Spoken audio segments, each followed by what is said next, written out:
En conferencia de prensa en el Senado de la República, la ex narcocandidata presidencial Xóchitl Gálvez presentó una iniciativa pedorra para sancionar al presidente de la República por supuesta traición a la patria, si interviene indebidamente en procesos electorales, ya que actualmente no puede ser castigado por esta falta.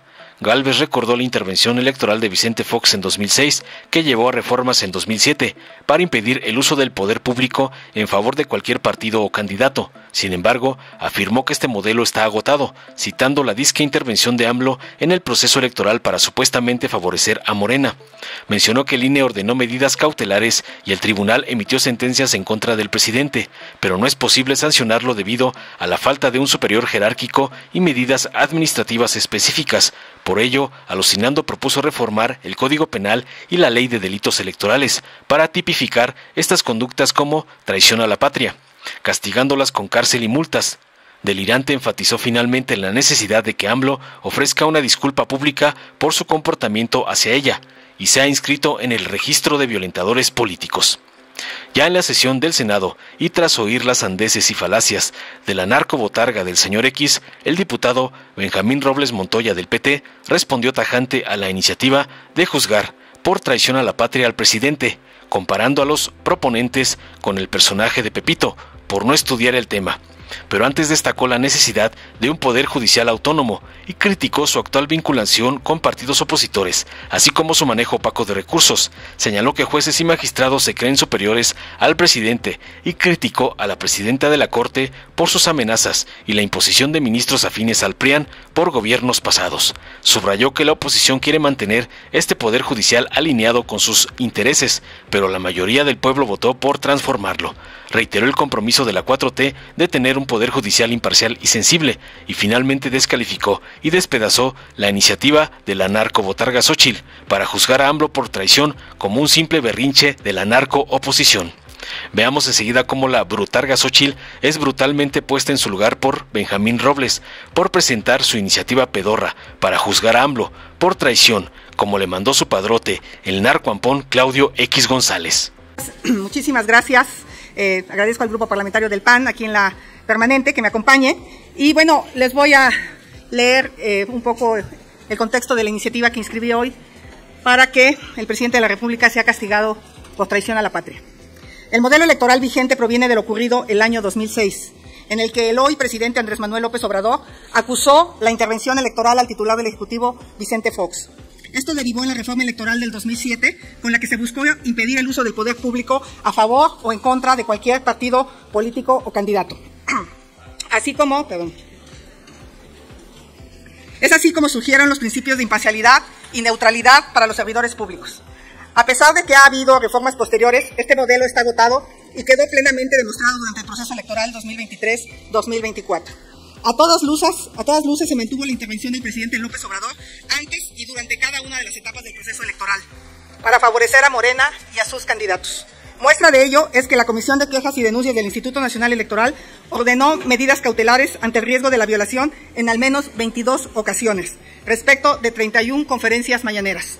En 14 ocasiones se declaró procedente la tutela preventiva para que el presidente de la República se abstuviera de opinar sobre temas electorales y de difundir propaganda gubernamental. Además, en al menos 55 expedientes, el Tribunal Electoral del Poder Judicial de la Federación emitió sentencias a causa de actos del presidente, en el sentido de declarar que intervino para favorecer a las candidaturas de Morena. Sin embargo, a pesar de esas sentencias, el Tribunal Electoral del Poder Judicial de la Federación ha determinado que no es posible sancionar al presidente de la República debido a que constitucionalmente no cuenta con un superior jerárquico y que dicha Constitución no prevé medidas administrativas específicas en contra de él en estos casos. Ante esto, es necesario reformar el Código Penal Federal y la Ley General de Materia de Delitos Electorales para que estas conductas del titular del Poder Ejecutivo Federal sean tipificadas como traición a la patria. El objetivo de esta iniciativa es adicionar un artículo 123 bis al Código Penal Federal y un artículo 5 bis a la Ley General de Materia de Delitos Electorales con la finalidad de tipificar y sancionar como traición a la patria a las conductas de la persona titular del Poder Ejecutivo Federal cuando éstas violen las leyes electorales, ya sea dentro o fuera del proceso electoral. Se establecerá lo siguiente: Artículo 123 bis. Además de las conductas señaladas en el artículo anterior, la persona titular del Poder Ejecutivo Federal cometerá el delito de traición a la patria y se le impondrá la pena de prisión de 10 a 50 años y multa hasta de 3,000 unidades de medida y actualización cuando antes, durante o después de un proceso electoral federal realice alguna de las conductas siguientes. 1. Use o permite el uso de los recursos públicos, bienes, fondos, servicios o beneficios relacionados con la administración pública con la finalidad de iniciar en el electorado, con la finalidad de incidir en el electorado para posicionar a una persona precandidata, aspirante a candidata, candidata a partido político o coalición. 2. Usa o permita el uso de los recursos públicos, bienes, fondos, servicios o beneficios relacionados con la administración pública con la finalidad de incidir en el electorado para denostar, atacar, injuriar o difamar a una persona precandidata, aspirante a candidata, partido político o coalición. 3. Ejerce por cualquier medio violencia política de género en contra de una persona precandidata, aspirante a candidata, partido político o coalición con la finalidad de incidir en el electorado. Y 4. Vulnere por cualquier medio los principios de equidad, imparcialidad y neutralidad electoral. Además, se propone adicionar un artículo 5 bis a la Ley General de Materia de Delitos Electorales para posibilitar la aplicación de las sanciones del Código Penal Federal en los casos de delitos cometidos por las personas titulares del Poder Ejecutivo Federal. Lo anterior es posible toda vez que la reforma del año 2021 en materia de fuero posibilitó juzgar y sancionar por traición a la patria hechos de corrupción, delitos electorales y cualquier otro delito por el que podrá ser enjuiciado cualquier ciudadana o ciudadano.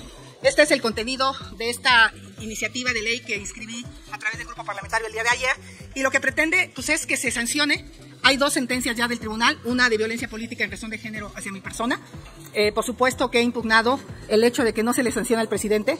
Cualquier persona que ejerce violencia política en razón de género, 1, lo inscriben en el catálogo de violentadores. 2, le ponen una multa. 3, lo obligan a pedir una disculpa pública. Y 4, le piden que lea el manual del uso no sexista del lenguaje.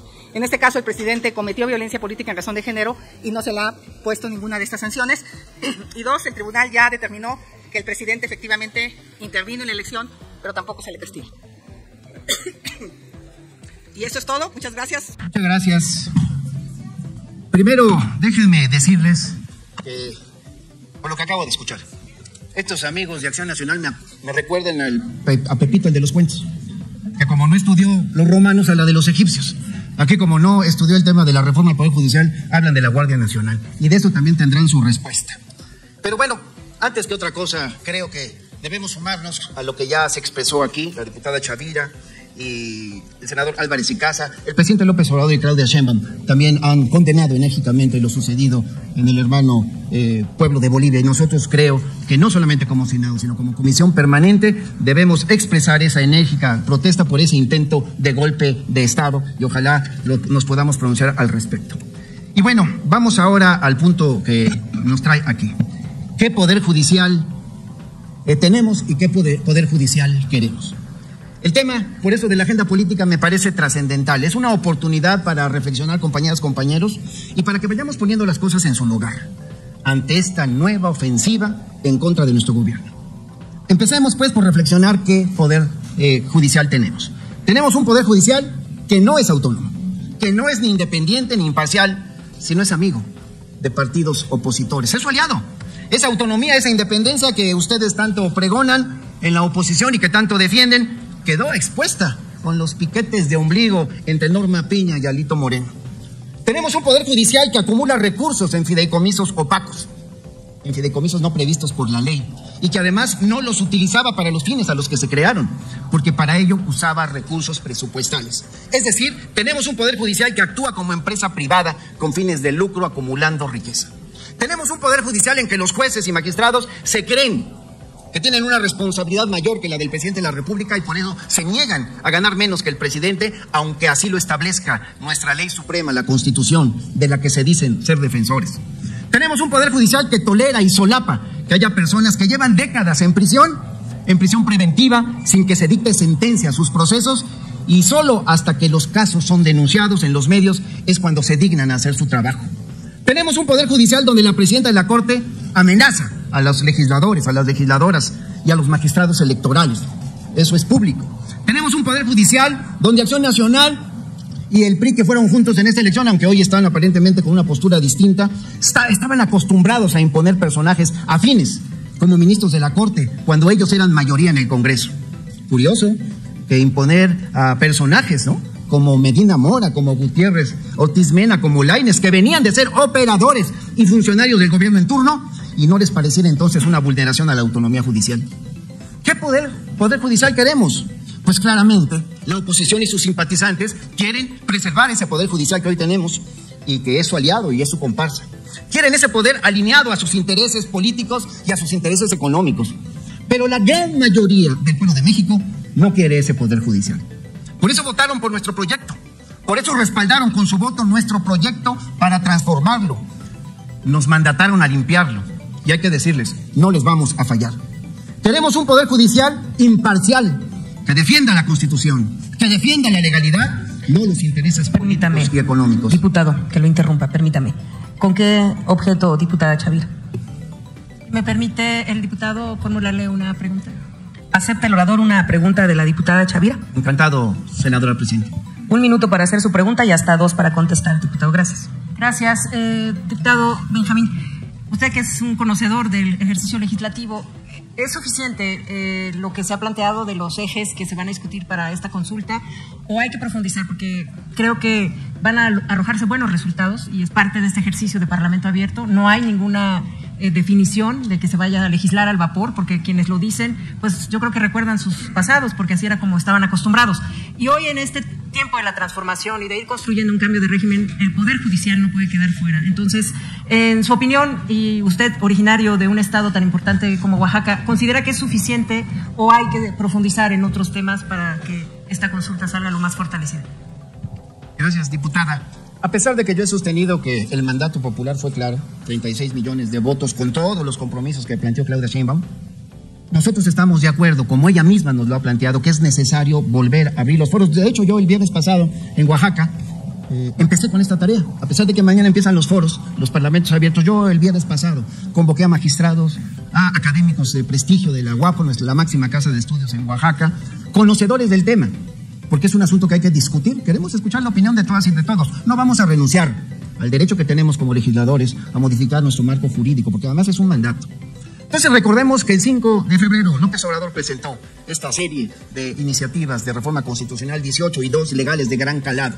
Y a pesar de que entonces realizamos foros, parlamentos abiertos, a mí en nombre de la Jucopo de la Cámara de Diputados me tocó organizar uno en Oaxaca con compañeras y compañeros de la región de varios estados.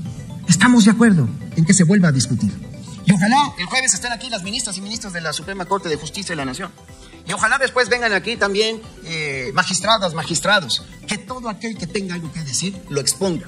Y ya en septiembre pues ya hay un mandato, que la nueva legislatura en el Senado, en la Cámara de Diputados, tome cartas en el asunto. Yo les voy a recordar que tenemos un mandato. Y ese mandato nos dice que hay que modificar. Por cierto, una conclusión de mi mesa. ¿Todos están de acuerdo en que debe impulsarse una reforma al Poder Judicial? Me decían, bueno, hay que garantizar la independencia, por supuesto, somos 3 poderes independientes. Se va a hacer eso precisamente. Así es que estoy de acuerdo, mi querida amiga. Concluyo con mi intervención. Queremos un Poder Judicial, entonces, los que formamos parte de la Cuarta Transformación, queremos un Poder Judicial imparcial, que sí defienda la Constitución, que defienda la legalidad, no los intereses políticos y económicos. Queremos jueces, magistrados y ministros con vocación de servicio, con sensibilidad social, no burócratas ambiciosos que defienden a capa y espada sus privilegios. Queremos un Poder Judicial que imparta justicia pronta y expedita, un Poder Judicial confiable, no como lo que tenemos hoy, que la gente sostiene que la justicia es para quienes tienen dinero. La gente dice que la justicia está muy lejos de ellos. Concluyo porque se ha terminado mi tiempo. Es el mandato del pueblo de México, nos lo dio con su voto. Vamos a seguir transformando este país mientras ustedes, legisladoras, legisladores de la oposición, se quedan haciendo berrinches, dando patadas de ahogado por su derrota electoral. Como la iniciativa que se presentó hoy, o más bien que se anunció, para acusar de traición al presidente de la República. Yo creo que estaba pensando en Fox, estaba pensando en Calderón, en los fraudes electorales. Pero en fin, ya sabemos que son de memoria selectiva los de la oposición, hablan de violencia política, pero no dicen lo que hizo Marco Cortés con su candidata y gritarle. Y solo una cosa más. A ver, concluyo. Yo defiendo aquí la postura del ministro en retiro, Saldívar. Hablan de su pasado. Aquí también tenemos gente que supuestamente defendió los derechos humanos. Concluye. Y miren ahora, defendiendo lo más rancio, que es la oposición en este país. ¿Es cuánto, senadora presidenta? Dale en me gusta, suscríbete, activa la campanita y compártelo para que más gente lo vea.